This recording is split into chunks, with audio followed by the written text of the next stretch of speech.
Assalamualaikum warahmatullahi wabarakatuh. Perkenalkan, nama saya Rina Marlina dengan NPM 101222048, kelas C2 Manajemen. Di sini saya akan menjelaskan tentang pemahaman saya mengenai materi Ma'rifatullah untuk memenuhi salah satu tugas mata kuliah, yaitu Pendidikan Agama Islam. Yang pertama ada urgensi mengenal Allah. Mengetahui, mengenal, dan mempelajari tentang Allah Subhanahu wa Ta'ala tentu sangat penting bagi kita semua. Definisi lain bahwa mengenal Allah bukanlah mengenali zat Allah, karena hal ini tidak mungkin terjangkau oleh kapasitas manusia yang terbatas. Rabbul Alamin. Allah Subhanahu wa Ta'ala adalah Rabbul Alamin, atau yang mempunyai dan memiliki, sebagaimana firman Allah Subhanahu wa Ta'ala dalam Quran surah Al-Jathiyah ayat 45.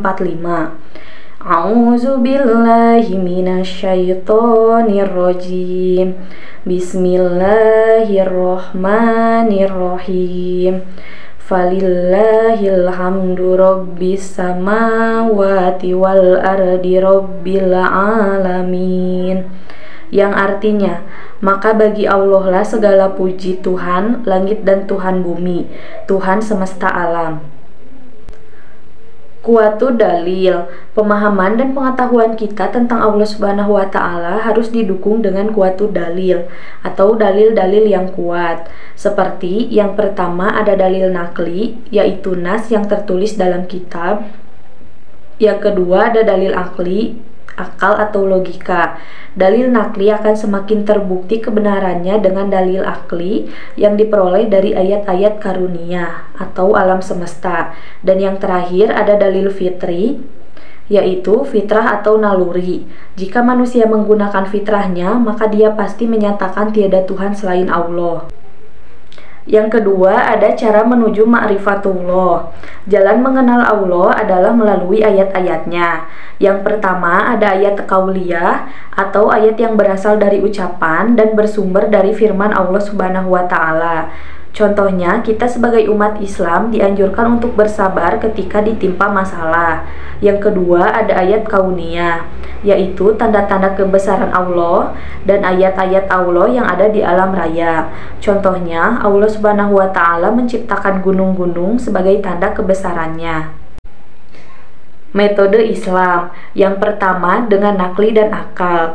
Gabungan antara kemampuan akal dan panduan dari penciptanya akan menghasilkan pengenalan yang tepat dan mantap terhadap Allah Subhanahu wa Ta'ala. Yang kedua ada tasdik atau membenarkan. Hasil dari berpikir dan meneliti secara terus-menerus, pedoman-pedoman yang sewajarnya akan mencetuskan rasa kebenaran, kehebatan, dan keagungan Allah Subhanahu wa Ta'ala. Yang terakhir ada menghasilkan iman. Metode pengenalan Allah Subhanahu wa Ta'ala yang dibawa oleh Islam ini cukup efektif secara berurutan, sehingga akhirnya menghasilkan keimanan sejati kepada Allah Azza wa Jalla. Metode selain Islam. Yang pertama ada dugaan dan hawa nafsu. Dua unsur utama dalam metode mengenal Tuhan yang tidak berlandaskan disiplin yang benar adalah sangkaan-sangkaan dan juga hawa nafsu.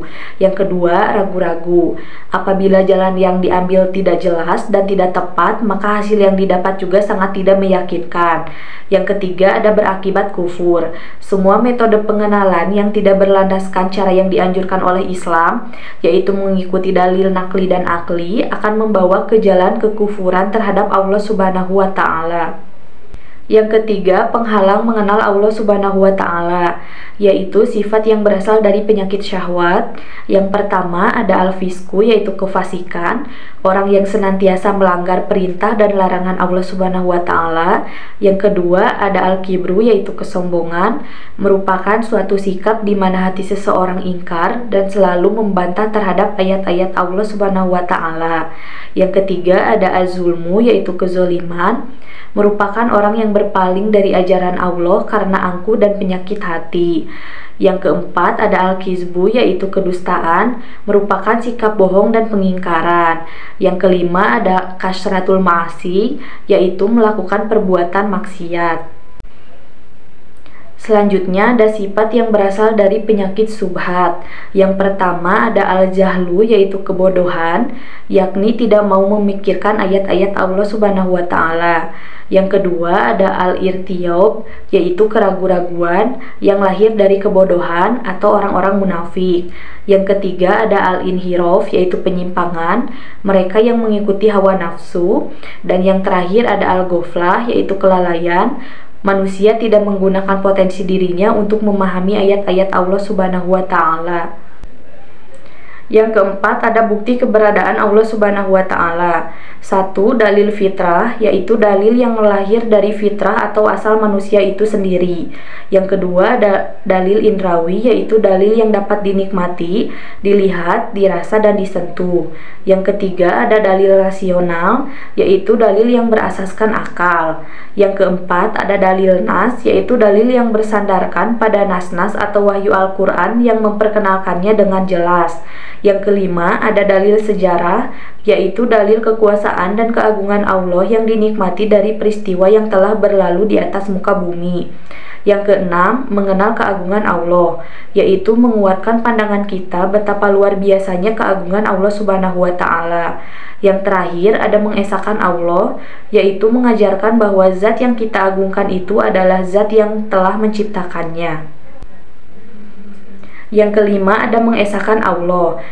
1. Tauhidur rububiyah, yaitu mengesahkan rububiyatullah, yakni mengakui dan meyakini Allah Subhanahu wa taala sebagai satu-satunya Robbi. Sebagaimana firman Allah Subhanahu wa taala dalam Quran surah Al-Baqarah ayat 284. A'udzu billahi minasyaitonir rajim. Bismillahirrahmanirrahim.